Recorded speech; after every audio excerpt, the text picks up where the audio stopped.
해 주십시오. 여러분 깜깜한 밤에 혼자 집에 들어가신 적이 다들 있으시죠? 어젯밤에도 그렇게 들어가셨을 수도 있을 것 같아요.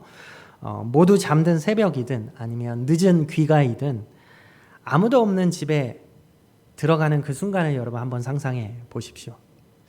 집에 들어가는 순간 여러분을 가장 먼저 맞이하는 건 뭘까요? 사람이 아니라 현관 센서 등입니다. 현관문을 열고 들어가는 순간 툭 하고 불이 켜지면서 환한 빛이 어둠을 밝혀주지요. 마치 수고한 우리에게, 수고하고 들어온 우리에게 어서 와 라고 말하는 느낌으로 환하게 밝혀줍니다. 그런데 한번 또 상상을 해보십시오. 그 센서 등이 고장이 났다면 어떨까요? 현관문을 탁 닫고 나면 복도에 있던 불빛도 사라지고 아무것도 보이지 않는 어둠에 쌓입니다. 그리고 우리는 잠시 멈칫하죠. 주머니를 뒤적거리다가 이제 핸드폰을 꺼내서 뭐를 켜요? 플래시를 딱 켜게 되겠죠. 그렇게 빛을 비추면 어둠이 사라지고 어느새 익숙한 공간이 됩니다. 빛은 그렇게 우리를 안심시키고 방향을 잡아주기도 하고 용기를 주기도 합니다. 하지만 빛이 항상 반가운 것만은 아니죠. 밤새 과제를 하다가 아니면 일을 하다가 아침 늦게 겨우겨우 잠들었는데 누군가 방에 들어와서 커튼을 확 하고 열어버리면, 그래서 방 안으로 햇빛이 쏟아져 들어오면 그 순간은 그 따뜻한 햇빛이 어때요? 불편하고 짜증이 납니다. 그래서 우리는 단 한 줄기의 빛도 새어 들어오지 않도록 암막 커튼을 달죠. 빛을 철저히 차단해서 어두운 데서 잠을 더 오래 깊이 자고 싶은 것입니다. 그렇게 어둠 속에 있는 것이 더 편하게 느껴지는 때도 있어요. 우리의 삶도 그렇습니다. 빛이 없으면 불편합니다. 그러나 빛이 들어오는 순간 드러나는 현실이 부담스러울 때도 있습니다. 예를 들어서 어떤 실수나 약점을 나는 숨기고 싶었는데 누군가 그거를 슬쩍 언급하거나 사람들 많은데 언급하거나 그러면 우리는 마치 스포트라이트가 비춰진 무대 위에 홀로 서 있는 것처럼, 다 벗겨진 것처럼 부끄럽고 당황하고 얼른 그 자리를 피하고 싶은 마음이 들지요. 그것도 일종의 빛을 받는 경험일 것입니다. 이처럼 우리는 빛에 대한 이중적인 태도를 갖고 살아갑니다. 어둠 속에서는 빛을 갈망할 수 있지만 막상 빛 앞에서는 고개를 돌리고 싶어집니다. 더 이상 들키고 싶지 않아서 작은 빛조차 막아내는 커튼을 마음에 착 치고 사는 것이죠. 이런 이야기가 있어요. 빛이 밝을수록 그림자는 짙어진다. 상식처럼 들리는 말이지만 이 안에는 영적인 통찰이 담겨 있습니다. 빛이 없다면 우리의 삶은 그저 평범하게 무난하게 흘러가는 것처럼 보일 수 있어요. 하지만 빛이 우리를 비추는 순간 우리는 우리 안에 있는 그림자를 보게 되고 그제야 우리 안에 진짜 상태를 마주하게 되는 것입니다. 그렇다면 여러분, 성경은 빛에 대하여 뭐라고 말하고 있을까요? 요한복음 1장 4절에 빛에 대하여 이렇게 말합니다. 우리 같이 읽어볼까요? 시작. 그 안에 생명이 있었으니 이 생명은 사람들의 빛이라. 그리고 이어지는 오늘 본문 9절에는 이렇게 기록합니다. 읽어봅시다. 시작. 참빛 곧 세상에 와서 각 사람에게 비추는 빛이 있었나니. 성경이 말하는 빛, 성경이 말하는 참된 빛은 무엇이냐? 그저 눈을 밝히는 물리적인 빛이 아니라 사람의 마음을 비추는 빛, 영혼 깊숙이 생명을 불어넣는 빛, 그 빛이 바로 누구라고 말하고 있습니까? 예수 그리스도라고 밝히고 있습니다. 우리가 요한복음 강해를 지금 해가고 있는 거 여러분 알고 계시죠? 지금 요한복음 3번째 시간인데 제가 요한복음 강해를 시작하면서 첫 시간에 예수님은 누구신가? 라는 제목으로 말씀을 나눴었습니다. 기억나세요? 그때 예수님은 말씀이시고 생명이고 빛이라고 했습니다. 여러분, 예수님은 단순한 종교 지도자가 아니었어요. 세상을 창조하신 말씀이셨고 하나님과 함께 계시는 생명 되신 분이시고 특별히 그분은 모든 어둠을 밀어내는 빛으로 우리 가운데 오신 분이셨습니다. 여러분, 오늘도 우리는 이 빛 대신 그리스도 예수 앞에 서 있는 것입니다. 그 빛은 여전히 우리 삶에 밝게 비추고 있어요. 그리고 그 빛은, 그 밝은 빛은 우리에게 이렇게 묻고 있습니다. 너는 빛 앞에서 어떤 반응을 보이겠느냐? 거절할 것인가? 그 빛을 받아들일 것인가? 아니면 더 나아가서 그 빛으로 살아갈 것인가? 오늘 우리는 본문의 말씀을 통해서 세 부류의 사람들을 함께 살펴보게 됩니다. 빛 앞에서 빛을 거부하는 사람들, 받아들이는 사람들, 그리고 그 빛으로 살아가는 사람들. 이 말씀 속에서 우리 자신의 모습을 여러분 진솔하게 비추어 볼 수 있기를 원합니다. 먼저 본문 9절부터 11절까지의 말씀을 우리 다시 한번 같이 이 내용을 기억하면서 한번 읽어보도록 하겠습니다. 시작. 참 빛 곧 세상에 와서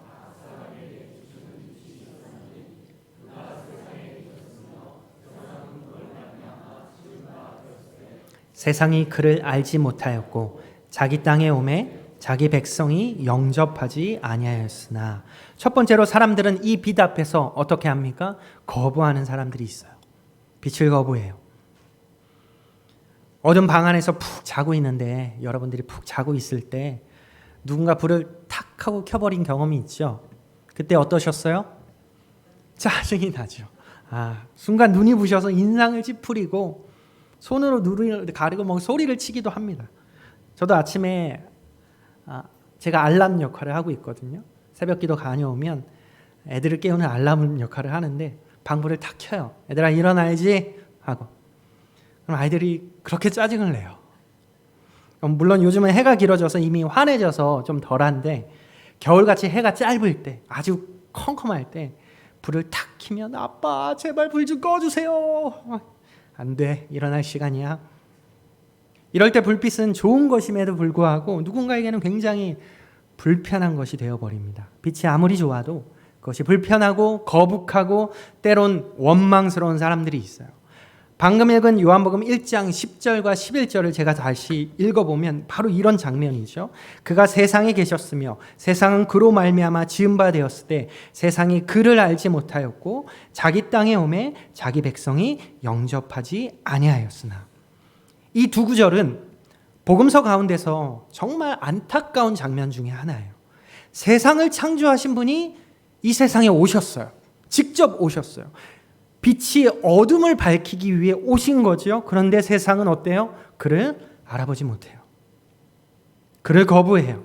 영접하지 않아요. 심지어 자기 백성이라 불리던 이스라엘조차도 그를 영접하지 않습니다. 이스라엘은 분명 하나님의 백성이었지만 선지자들이 전한 하나님의 말씀을 끊임없이 거부합니다. 오히려 그들을 조롱하고 핍박하고 죽이기까지 해요. 그래서 하나님은 그들을 향해서 뭐라고 표현하시기까지 했어요? 목이 곧은 백성이구나. 아무리 하나님이 말씀하셔도 듣지 않고 아무리 빛을 비춰줘도 돌아보지 않아요. 거부해요. 구약에 보면 애굽의 왕이었던 바로도 그런 왕이었죠. 하나님께서 재앙을 통해서 분명한 메시지를 계속 보내주고 계세요. 그러나 마음이 완악하여서 그 뜻을 계속 거부해요. 결국 어떻게 됩니까? 자신도 망하고 백성들도 고통을 당합니다. 신약시대에 와서는 우리 바리새인들, 예수님의 비단에서 철저히 고개를 돌렸던 것을 봅니다. 그들은 종교적인 지식이 풍부했던 사람들이에요. 율법에 능통해요. 그 지식이 오히려 그러나 예수님을 판단하고 배척하는 도구가 되어버리고 맙니다. 겉으로는 빛을 기다린다고 말했지만 막상 빛이 왔을 때 그 자신들의 어둠이 드러나는 것이 싫어서 회피하고 거부했어요. 이것은 마치 이런 상황과 비슷한 것 같습니다. 한 의사가 진료실에서 어떤 환자에게 이렇게 진단을 하는 거예요. 얘기해 주는 거예요. 지금 위암 초기입니다. 그래도 바로 수술하면 충분히 완치될 수 있어요. 우리 날짜 잡으시죠. 근데 그 환자가 이렇게 대답해요. 아니 전혀 증상이 없는데요. 그냥 위험이겠죠. 위험. 전 수술 안 합니다. 어떻게 됐겠어요? 그 환자는 결국 암이 다 퍼지고 나서야 수술을 결심해요. 그땐 이미 한참 늦은 뒤죠. 빛을 거부한다는 건 이와 비슷합니다. 내가 문제가 없다고 그렇게 믿고 주님의 말씀 앞에서 마음을 닫아버리고 죄를 인정하지 않는 거예요. 말씀의 빛은 언제나, 정말 언제나 정확하게 여러분의 영적 상태를 진단하지만 사람들은 오히려 눈을 감아버려요. 오늘날에도 이와 같이 빛을 거부하는 사람들이 여전히 많이 있습니다. 왜 그렇습니까? 빛 앞에 서면 내 안의 교만도, 내 안의 탐욕도, 외면했던 상처도 다 드러나 버리기 때문이에요. 마치 어두울 땐 보이지 않던 그 먼지가 커튼을 열고 빛이 들어오면 그렇게 많이 보이는 것처럼 너무 잘 보이는 것과 같아요. 그건 누구에게나 불편한 일이에요. 그래서 사람들은 스스로 이렇게 말해요. 나 하나님 없어도 돼. 지금까지 잘 살아왔어. 괜히 그러지 마. 걱정 마. 내 인생은 내가 책임질게. 신은 없어. 여러분, 이거는 단순한 생각의 차이의 문제가 아니에요. 바로 이것이 성경이 말하는 심각한 죄입니다. 죄. 죄를 단지 도덕적인 잘못이나 윤리적인 잘못이나 법적인 위반 정도로 생각하면 안 되죠. 거짓말하고 욕하고 은밀하게 음란물을 보는 것, 이런 죄의 열매들이 죄의 전부가 아니에요. 성경이 말하는 죄는 더 깊고 더 본질적입니다. 그 죄는 무엇이냐? 하나님을 내 삶에서 밀어내고 내가 내 삶의 주인이 되어서 내 마음대로 살아가는 태도예요. 내 삶인데 뭐 내 거야. 누가 주인이야? 여러분, 창세기 3장에서 아담과 하와가 선악과를 따먹은 것을 우리가 그때부터 죄가 시작되어서 원죄라고 말하잖아요. 왜 그 죄를 원죄라고 부르는 이유가 뭐예요? 단지 열매 하나 따먹은 그 불순종 때문에 그 죄가 우리에게 까지 온 걸까요? 그래서 우리가 믿음이 어릴 때 그런 생각 다들 해보셨잖아요. 아니, 하나님은 왜 선악과를 만드셔서 이런 상황을 만드셨을까? 그거 안 만드셨으면. 그런데 여러분, 그게 아니라 아담이 에덴 동산에서 모든 것을 할 수 있었잖아요. 그죠? 모든 것을 하나님이 허락하셨어요. 심지어 동물의 이름 네가 한번 지어봐. 그래서 동물 하나씩 아담 앞을 지나가면서 이건 기린, 이건 사자, 이건 호랑이, 아담이 다 그렇게 했거든요. 다 했어요. 그런데 단 하나 할 수 없었던 거 뭐예요? 동산 중앙에 있는 선악을 알게 하는 그 나무의 열매는 먹지 말라는 거예요. 여러분, 아담이 에덴 동산에서 즐겁게 지내고 있어요. 모든 걸 다 누리면서 다 하고 있어요. 그런데 그 중앙에 있는 그 나무 너무나 잘 보여요. 그것을 보면서, 그것을 볼 때마다 아담이 무엇을 생각했을까요? 아, 맞다. 내가 주인 아니지. 내가 지금 이 모든 걸 다 누리고 있다고 해서 이거 내 거 아니지. 이거 허락해 주신 분이 있지. 하나님이 주인이시지. 자신이 할 수 없었던 그 단 한 가지 선악과를 볼 때마다 아담은 그 생각을 했을 거예요. 그래서 그 나무가 중앙에 있었는지도 몰라요. 그런데 그것을 따먹었어요. 그게 뭐예요? 이게 무슨 말이에요? 내가 주인할래. 하나님 없이 이제 내 마음대로 한번 해볼래. 여러분, 이게 죄의 근본 뿌리예요. 뿌리. 하나님 없이도 나 할 수 있어. 하나님 없이도 나 스스로 판단할 수 있어. 내가 다 알아서 내 삶 살 거야. 그 태도가 바로 죄입니다. 빛이 왔어요. 그런데 그 빛을 받아들이지 않아요. 거절해요. 나 빛 필요 없어요. 그리고 스스로가 빛이 되려고 하고 자기가 주인 되려고 하는 그 삶, 그것이 죄인 것이죠. 그래서 요한복음 3장 19절은 이렇게 기록합니다. 우리 한번 읽어볼까요? 시작. 그 정죄는 이것이니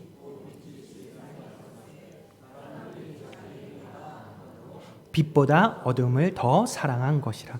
빛이 세상에 왔지만 빛보다 어둠을 더 사랑했대요. 이것은 오늘 시대를 살아가는 우리에게도 여전히 유효한 경고입니다. 스스로 옳다 여기며 살아가는 세상, 자기 만족, 자기 확신, 자기 결정이 기준이 된 시대, 절대 진리를 말하면 그건 네 생각이지, 절대 진리라는 건 없어 라고 말하는 사회, 그 가운데 지금도 수많은 사람들이 그 진리의 빛을 거부한 채 살아가고 있습니다. 그리고 여러분, 이 이야기는 교회 밖에 있는 사람들만을 향한 경고가 아니에요. 우리 안에도, 교회를 다니고 예배를 드리고 찬양을 부르지만 이 빛이 삶 속 깊숙이 들어오는 것을 아직 거부하는 분들이 있을 수 있어요. 정작 예수님이 내 삶의 주인 되는 것은 원하지 않는 사람들이 있을 수 있다는 말이에요. 기도는 할 수 있어요. 그러나 삶의 방향은 여전히 내 선택이 기준이 되고, 말씀은 들을 수 있죠. 그 말씀이 그러나 삶을 바꾸는 기준이 되지 못해요. 그럴 때 우리는 조용히 물어야 합니다. 나는 정말 빛을 받아들이고 있는가? 아니면 단지 빛 주변을 맴돌면서 내 안의 어둠을 그대로 감춘 채 살아가고 있지는 않은가? 여러분, 빛은 우리를 향해 여전히 비추고 있습니다. 그리고 그 빛은 지금도 조용히 우리의 마음을 두드리고 있어요. 눈이 부셔도, 때로 마음이 불편해도 그 빛을 외면하시지 말기 바랍니다. 빛이 들어올 때 비로소 우리의 삶이 다시 시작될 수 있는 거예요. 혹시 아직 그 빛을 경험하지 못한, 영접하지 못한 분이 계시다면 그 빛 안에 머물 용기를 내세요. 창피한 일이 아니에요. 그리고 오늘 그 빛을 향한 한 걸음을 다가가세요. 그 빛은 절대 불편한 빛이 아니라 우리를 살리는 빛이고 영원한 생명을 주시는 참 빛인 줄 믿습니다. 우리 다음 말씀을 읽어보겠습니다. 12절의 말씀, 우리가 너무 잘 알고 사랑하는 말씀이죠. 읽어보겠습니다. 시작.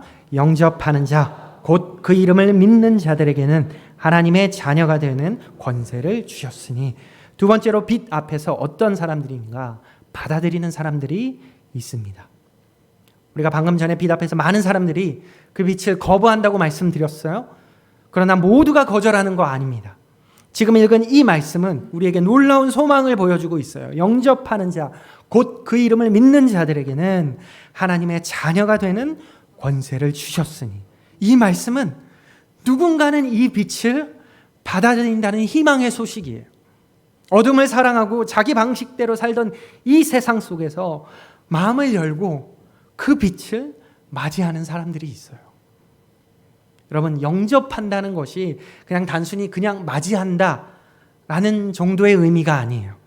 이것은 기꺼이 받아들이고 기꺼이 환영하고 삶 속으로 모셔드린다라는 의미를 담고 있어요. 그래서 예수님을 영접한다라는 것은 예수님, 이제는 제 삶의 구주가 되어주세요. 주인이 되어주세요. 이제는 내가 운전대로 운전하는 것이 아니라 주님이 제 삶을 이끌어주세요 라는 고백이에요. 이것이 영접이에요. 그렇다면 영접하는 자, 그 이름을 믿는 자라고 말하고 있죠. 그 이름을 믿는다라는 것은 여러분 무슨 뜻일까요? 성경에서 믿는다라는 말은 단순히 정보에 동의하는 정도가 아니에요. 예수님에 대한 사실을 그저 아는 정도로 끝나지 않고 그 이름을 믿는다라는 것은 그분을 신뢰하고 기대하고 의지하고 맡기는 것이죠. 내 생각보다, 내 계획보다 예수님이 더 오르시고 선하시고 정확하시다라는 사실을 인정하고 따르는 태도가 믿는다라는 거예요. 여러분은 영접하셨습니까? 그 이름을 믿고 계십니까? 더 확실하게 대답해 주세요. 영접하셨습니까? 그 이름 믿고 계세요? 그러면 여러분, 구체적으로 무엇을 믿고 무엇을 영접하셨어요? 우리가 종종 영접했습니다. 당연히 구원의 확신 있지요 라고 말하면서도 정작 무엇을 믿었는지, 어떤 고백을 했는지 잊어버릴 때가 있어요. 예수님 믿지요. 복음을 믿지요. 말하지만 정작 그 복음의 내용이 무엇인지 잘 설명하지 못할 수 있어요. 안타까운 모습이에요. 내가 정말 영접했고 예수 그리스도 그 이름을 믿었다면 내가 영접한 그 복음의 내용이 무엇인지 우리는 반드시 알고 있어야 돼요. 설명할 수 있어야 돼요. 내가 이런 믿음 안에서 예수님 믿었어. 영접했어. 그 이름 믿고 있어. 그 복음의 내용을 이 시간에 다 설명하기에는 시간이 모자랄지 모르겠어요. 그래도 핵심적인 4가지 진리만 분명하게 짚고 넘어가야겠다라는 생각이 들었어요. 그것은 이것입니다, 여러분. 우리 이 4가지 핵심을 한번 읽어볼까요? 시작. 창조주, 죄, 십자가와 부활, 회개와 영접. 여러분, 하나님 이 세상 모든 것을 창조하신 분이신 거 여러분 믿으시죠? 이건 믿지 못하면, 하나님이 창조주이신 건 믿지 못하면 복음의 내용을 시작조차 할 수 없어요. 우리 성경의 가장 첫 페이지, 첫 문장이 어떻게 시작하죠? 창세기 1장 1절, 태초에 하나님이 천지를 창조하시니라. 창조를 선포하면서 시작하는 게 성경이에요. 이것을 믿지 못하면 성경은 더 이상 넘길 수가 없어요. 이게 믿어지지 않으면, 하나님의 창조가 믿어지지 않으면 성경조차 넘길 수 없어요. 그분은 우리의 생명과 목적과 존재의 근원이세요. 하나님이 창조주이세요. 하나님이 우리의 주인 되시는 거예요. 이 말은 곧 우리는 우리 인생의 주인이 아니라는 말과 같아요. 하지만 인간은 어때요? 아까도 얘기했지만 하나님을 거부했어요. 자신이 주인 되려고 했어요. 아담 때부터 내려온 죄예요. 그저 죄의 열매만을 죄라고 생각하면 안 돼요. 그 열매를 맺게 하는 그 뿌리를 기억하셔야 돼요. 죄는 하나님을 밀어내고 내 마음대로 살겠다는 태도예요. 나 하나님 없어도 돼. 나 지금까지 잘 살아왔어. 필요 없어. 라는 그 태도가 죄예요. 그 죄의 결과는 무엇입니까? 영원한 죽음이죠. 그 죄의 결과를 우리가 해결할 방법은 없어요. 돈으로, 명예로, 선함으로 해결할 수 없어요. 그래서 하나님께서 누구를 보내주셨습니까? 그리스도 예수님을. 그 예수님은 십자가에서 우리의 죄값을 대신 치르셨고, 그저 죽음으로 끝난 것이 아니라 죽음을 이기시고 부활하심으로 새로운 생명의 길을 우리에게 열어주셨어요. 우리는 이제 어떻게 해야 합니까? 이 예수님 앞에서, 이 복음 앞에서 우리의 삶을 회개해야 돼요. 뭘 회개해야 돼요? 내가 지금까지 내가 주인인 것처럼 살았구나. 나의 그 지난 날을 회개하고 우리의 삶의 방향을 주님께로 틀어야 돼요. 그리고 죄값을 대신 치러주신 그 예수님을 주인으로 영접하고 모실 때에 우리는 하나님의 자녀가 되는 거죠. 그 순간부터 우리는 더 이상 혼자가 아니라 하늘 아버지를 가진 하나님의 자녀가 되는 것입니다. 이 진리를 듣고 마음으로 받아들이는 것이 영접이고 예수님의 이름을 믿는 거예요. 우리 네 가지 복음의 핵심의 진리를 다시 한번 우리 노란 글씨만 한번 읽어봅시다. 시작. 창조주, 죄, 십자가와 부활, 회개와 영접. 우리가 영접했다는 것. 여러분, 나 영접했어. 나 믿었어. 나 예수님 믿지. 그 이름 믿어. 라는 것은 이 복음의 스토리를 믿는다라는 거예요. 간단하게 정리했지만 여러분, 이 복음을 다시 한번 들었을 때, 그렇지. 이 복음을 다시 한번 들었을 때 여러분 어떤 마음이 드셨어요? 다 아는 내용인데요. 그렇게 생각하셨어요? 사실 복음을 들을 때 사람들이 반응이 다양할 수 있거든요. 크게 5가지로 반응할 수 있어요. 첫 번째 뭐냐면 기뻐하는 거예요. 복음을 듣고 기뻐해요. 맞아, 내가 이런 사랑 입었지. 내가 이 복음으로 구원받았지. 할렐루야 하면서 기뻐하는 반응이. 또 어떤 사람은 재헌신을 해요. 그래, 내가 이 복음으로 구원받았었는데 이 구원의 은혜를 내가 잊고 살았었네. 다시 내 삶의 주인이 예수님인 것을 선포하면서 살아야지 하면서 다시 마음을 주님께 드리는 재헌신을 해요. 이 2가지 반응, 기쁨과 재헌신은 사실 이미 구원받은 사람이 복음의 이야기를 다시 들었을 때 나타나는 반응이에요. 이 자리에 있는 여러분 대부분이 이런 반응이 아니었을까 생각이 들어요. 다 아는 내용인데요. 이런 반응이었다면 여러분 반성하셔야 돼요. 복음은 언제나 기쁜 소식이에요. 복음은 무뎌진 우리 마음에 다시 열정을 불어넣는 힘이 있는 말씀이에요. 3번째 반응은 뭐냐면 영접하는 거죠. 복음에 처음으로 반응하는 거예요. 예수님, 제 삶에 들어오세요. 이제는 제가 아니라 예수님이 내 삶의 구주가 되어주세요. 하고 받아들이는 거예요. 우리 인생에 반드시 단 한 번 있어야 할 반응입니다. 어떤 사람은 복음을 듣고도 아직 확신이 없어서 탐구해보겠다고 해요. 연구해보겠다고. 관심은 있어요. 그러나 아직 해결되지 않는 몇 가지 의심들이 있고 문제들이 있어요. 그래서 좀 더 알아볼게요. 괜찮아요. 중요한 건 마음의 문을 열고 더 알아가고 더 고민하는 거죠. 마지막으로 여전히 거절하는 사람들이 있어요. 난 필요 없어요. 복음을 전해도 난 필요 없어요. 난 하나님 없이도 잘 살아왔어요. 별로 듣고 싶지 않아요. 이런 모습이 얼마나 안타까운 모습인지 우리는 이미 앞에서 이야기 나눴죠. 빛 앞에서 빛을 거부하는 사람이 맞이하게 될 최후는 여러분 너무나 비참합니다. 여러분 지금 이 순간에 여러분은 복음 앞에서 어떤 반응을 나타나고 계십니까? 이미 예수님을 영접하셨다면 그 복음이 여러분에게 여전히 기쁨이 되십니까? 혹시 재헌신의 결단이 필요한 시점은 아니십니까? 아직 예수님을 인생의 주인으로 모신 적이 없다면 오늘이 그 시작이 되는 날이 되기를 간절히 소망해요. 빛 앞에서 우리 모두가 그 빛을 받아들이는 사람이 되어야 하는 것이죠. 마지막 본문 12절과 13절 말씀을 우리 다시 한번 같이 읽어봅시다. 시작.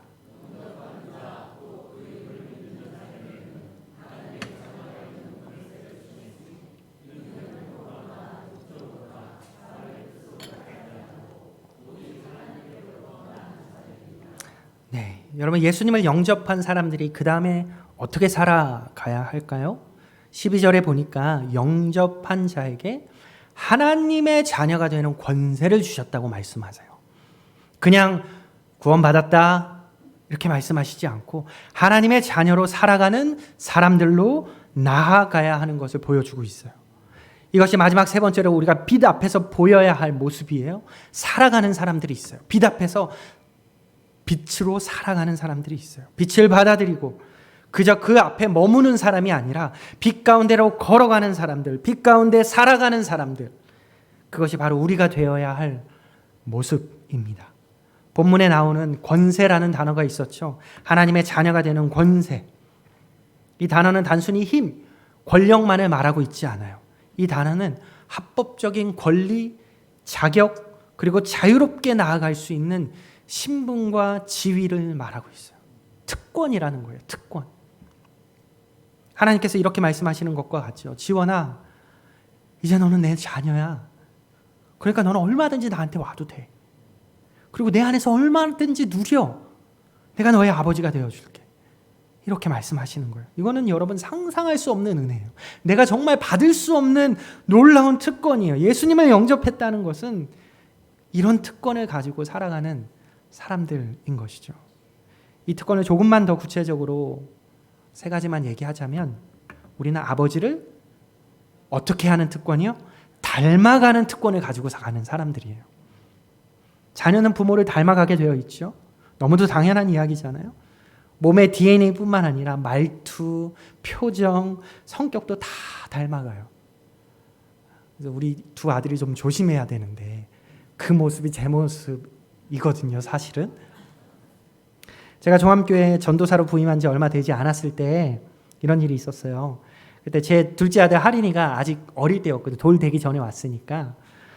어릴 때라서 우리 성도님들이 되게 정말 많이 이뻐해 주셨거든요. 근데 어느 주일에 우리 구자욱 자매님이 우리 하린이에게 이렇게 막 뽀뽀를 해주려고 오시다가 갑자기 멈추면서 놀라시는 거예요. 그러면서 이렇게 외치셨어요. 아, 전도사님이랑 너무 닮았어. 이렇게 왜? 하린이 얼굴에서 갑자기 제 얼굴이 이렇게 겹쳐 보이는 거죠. 그래서 멈칫하시는 거예요. 충분히 이해합니다. 닮았어요. 그래서 제가 하린이가 지금도 종종 이렇게 물어봐요. 하린아, 너 아빠 닮았대. 괜찮아? 그래도 아직은 괜찮다고 해주고 있어요. 여러분, 자녀는 부모를 닮아가게 되어 있어요. 우리가 하나님의 자녀라면 우리도 당연히 하나님을 닮아가야 합니다. 그게 특권이에요. 그분의 마음을, 그분의 인격을, 그분의 자비를, 그분의 거룩하심을 닮아가는 거죠. 그리고 이건 단순히 노력만으로 되는 것이 아니라 그분을 자주 보고 자주 듣고 자주 대화할 때 자연스럽게 닮아가게 되어 있어요. 여러분, 하나님 자주 보세요. 그리고 하나님 그분을 자주 들으세요.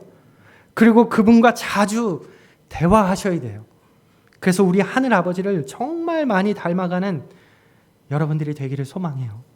또 다른 특권은 뭐냐면 아버지와 뭐 하는 특권? 친밀해지는 특권이 우리에게 있어요. 이 특권이 우리에게 있어요. 하나님의 자녀가 된다는 것은 그분과 정말 아무런 장애물 없이, 거리낌 없이 친밀하게 교제할 수 있는 특권이 있는 거예요. 놀라운 특권이죠. 풍성한 삶의 기초라는 책을 쓰신 김영국 목사님이 계신데요. 그분이 그 책에서 하신 간증이 생각이 났어요. 이분에게 두 자녀가 있는데 셋째 자녀를 입양을 하셨대요. 돌이 조금 지난 아이를 입양해서 자녀로 키우고 있었는데, 입양한 지 얼마 안 됐을 때 이제 아이도 이제 바뀐 환경 때문에 막 몸살을 하는 거예요. 열이 나고 막 아팠다는 거예요. 그래서 이렇게 잠을 못 자고 하니까 이렇게 안아주려고 이렇게 드는 순간 그 아이가 그냥 우엑 하고 구토를 다 해버린 거예요. 토사물을 온몸으로 다 받은 거죠. 아이 옷에도, 이 목사님 옷에도. 그래서 재빨리 아이를 내려놓고 대충 몸에 옷은 막 묻은 토를 정리를 하는데, 그 셋째 아이가 울면서 손을 벌리고 이 목사님께로 다가오더라는 거예요. 그런데 이상하게도 이전 두 자녀가 그랬을 때는 아무렇지 않게 다가가서 안아주고 정리해 줬는데, 이 셋째 아이가 토하고 그 냄새나는 몸으로 자기에게 다가오니까 본인이 잠시 멈칫하더라는 거예요. 그런 자신을 보면서 이 목사님이 순간적으로 두 가지 생각을 했대요. 먼저는 내가 아직 이 아이를 완전히 내 자녀처럼 받아들이지 못했구나. 두 번째 생각은 하나님은 이러시지 않으실 텐데, 하나님께서 나를 받으실 때는 내가 토하든 울든 상처 입었든 어떤 상황이든 아무 망설임 없이 안아주셨을 텐데. 여러분, 우리가 하나님의 자녀가 된다는 건 그분 앞에 언제든지 나아갈 수 있는 거예요. 그리고 그분은 멈칫하지 않으세요. 무조건 그 팔로 안아주세요. 우리가 토하든 지치든 실수했든 상관없이 하나님은 망설이지 않으시고 우리를 안아주시는 분이십니다. 이처럼 아버지와 친밀함의 특권은 우리 하나님의 자녀가 가진 놀라운 특권이에요. 마지막 한 가지는 공동체를 누리는 특권을 또한 주셨어요. 하나님의 자녀가 된다는 것은요, 나 혼자 신앙생활을 하는 게 아니에요. 새로운 가족, 믿음의 공동체 안에 들어오게 되었다는 놀라운 특권이 우리에게 주어진 거예요. 하나님과 영접할 때, 내가 하나님을 영접하고 하나님을 믿고 예수님을 믿을 때는 1대1의 개인적인 관계 가운데 그분을 영접했지만, 이 믿음의 세계에 들어와 보니까 이미 들어와 있는 수많은 영적 가족들이 있는 거예요. 그분들과 함께 하는 거예요. 물론 때로는 불편할 수 있죠. 상처 줄 수도 있죠. 그러나 그 가운데서 우리는 진짜 사랑을 배우게 됩니다. 사실 진짜 가족보다 믿음의 영적 가족을 더 많이 보면서 살아가잖아요. 저도 그렇거든요. 저희 육신의 부모님 언제 봤죠? 몇 달 됐어요. 전화도 사실 잘 안 해요, 저는. 여러분과 훨씬 더 많이 만나고 훨씬 더 자주 얘기하고요. 훨씬 더 많이 부대끼면서 여러분과 살아가고 있어요. 그래서 저는 이 종합교회에 믿음의 공동체에 내가 속해 있다는 것이 너무나 감사해요. 저 혼자 믿음의 경주를 외로이 달려가는 게 아니라 함께 달려가는 여러분들이 있어서 너무 행복해요. 그게 특권이에요. 여러분, 이런 특권을 누리며 살아가고 계십니까? 혹시 아직 이런 특권을 나는 누리고 살아가지 못하는 것 같습니다 라는 분이 계시진 않습니까? 여러분, 놀이동산에 가보셨죠? 놀이공원에 입장할 때 자유이용권 끊고 들어가면 모든 놀이기구 다 탈 수 있죠. 근데 자유이용권 티켓 끊고 입장만 해놓고 입구에 가만히 서 있기만 한다면 어떨까요? 나 자유이용권 있어. 끊었어. 자랑은 해요. 하나도 안 타요. 근데 하루 종일 입구에만 서 있다라고 생각을 해보십시다. 그게 말이 될까요? 그것처럼 바보 같은 짓이 어디 있을까요? 자유이용권이라는 특권을 누려야죠. 이것도 타보고 저것도 타보고 저 공연도 보고 다 해봐야죠. 누려야죠. 그런데 여러분, 예수님을 영접했지만 그 자녀됨의 특권은 전혀 누리지 못한 채 그저 교회만 왔다 갔다 하는 분들도 의외로 많이 있어요.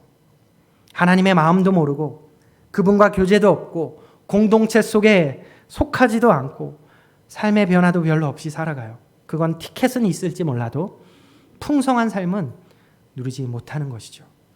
여러분, 여러분이 빛을 거부하지 않고 예수님을 영접한 자라면 이제는 빛 앞에서 어떤 자로 살아가야 됩니까? 살아가는 사람들이 되셔야 돼요. 이 말은 곧 하나님의 자녀로서의 특권을 누리면서 살아가야 한다는 의미예요.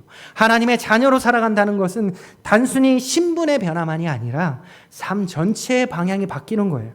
그 특권을 알고 그 권세를 누리고 그분을 닮아가고 그분과 친밀해지고 그분이 허락하신 공동체와 함께 살아가는 삶. 이것이 영접한 사람들이 선택해야 할 길입니다. 오늘 우리는 요한복음 1장 9절부터 13절의 말씀을 통해서 빛 대신 예수 그리스도 앞에서 우리 사람들은 어떤 반응을 보이는지를 함께 살펴보았어요. 어떤 사람들은 그 빛을 거절했죠. 익숙한 어둠 속이 자기는 편하다면서 눈을 감아버리고 등을 돌리고 있어요.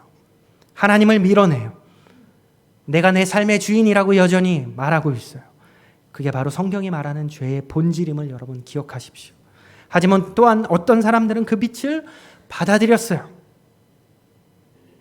그리고 예수님을 인생의 주인으로 모시고 그 이름을 믿었죠. 하나님의 자녀라는 이 새로운 신분, 새로운 인생을 선물로 받게 된 것입니다. 그리고 이제 그 빛을 받아들인 사람들은 그 빛으로 살아가셔야 됩니다. 하나님의 자녀로 살아간다는 건 아버지를 닮아가는 것이고 아버지와 더욱 친밀해지는 것이고 믿음의 공동체 속에서 함께 자라가는 것입니다. 오늘 이 말씀 앞에서 우리는 다시 한번 스스로에게 이렇게 질문해야 합니다. 나는 지금 이 빛 앞에서 어떤 사람인가? 오늘 이 예배가 여러분에게 하나님의 빛 앞에 진실되게 서는 시간이 되기를 원합니다. 혹시 아직 예수님을 인생의 주인으로 모신 적이 없다면 오늘 그 빛을 영접하는 은혜가 있기를 축복합니다. 그리고 이미 영접하셨다면 그 빛으로 인해서 다시 기뻐하십시오. 그 복음의 은혜를 붙들고 새롭게 재헌신하는 오늘이 되기를 축복합니다. 빛은 여전히 여러분을 비추고 있습니다. 때로는 눈부셔도 불편해도 낯설어도 그 빛은 영원한 빛인 것을 잊지 마십시오. 우리 요한복음 1장 12절의 말씀을 읽고 오늘 말씀을 마치기를 원합니다. 다시 한번 읽어보겠습니다. 시작. 영접하는 자 곧 하나님의 자녀가 되는 권세를 주셨으니 이 빛 가운데로 걸어가기를 선택하는 우리 모두가 되기를 주님의 이름으로 축복하고 소망합니다. 이 시간 우리 잠시 기도합시다.